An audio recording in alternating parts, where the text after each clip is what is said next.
Il progetto Grace è partito dalla nostra volontà di creare un sistema di sedute diverse che in qualche modo ispirasse alla moda, al mondo della moda.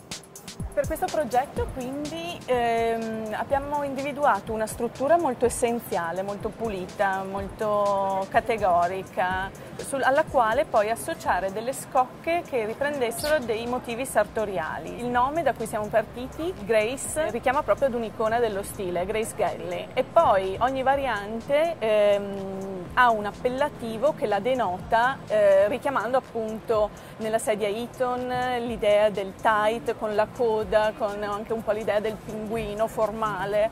Poi c'è la Grace Pin-Up invece che svela completamente le sue gambe, la sua struttura, il Mandarin Grace che invece mette in risalto l'idea del collo alla coreana, e poi c'è un'altra versione che è la versione polo che richiama invece l'idea di una sella o di una patella, di una sovrapposizione di elementi.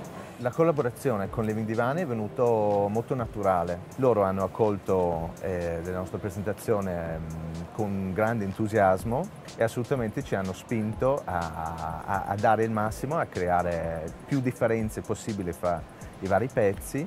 Living Divani ha una capacità, un know-how interno elevatissimo, nonché un'apertura mentale appunto che ci ha consentito di spingere il progetto in questa direzione, e siamo stati anche spinti da loro a sviluppare sempre anche più modelli. La sfida è stata proprio quella di trattenere certi eccessi, tenere chiaro in mente che l'ispirazione e il richiamo al mondo moda doveva soltanto apparire in parte, dovevamo evitare di scadere nella realizzazione di coprisedie, di housse, di un richiamo troppo lineare, troppo scontato. Dal momento che i mondi del contract e quello del domestico si stanno avvicinando, abbiamo cercato di sviluppare un prodotto che poteva vivere fra questi due mondi. Non c'è uno stacco netto, vediamo sempre più che i prodotti possono convivere in ambiti completamente diversi.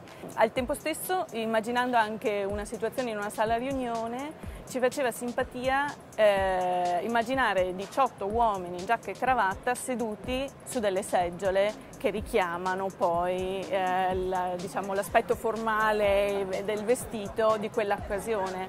Quindi era quasi un'occasione per poter dar maggiore personalità agli spazi, quindi questa trasposizione dell'identità del prodotto sull'identità di chi abita quello spazio.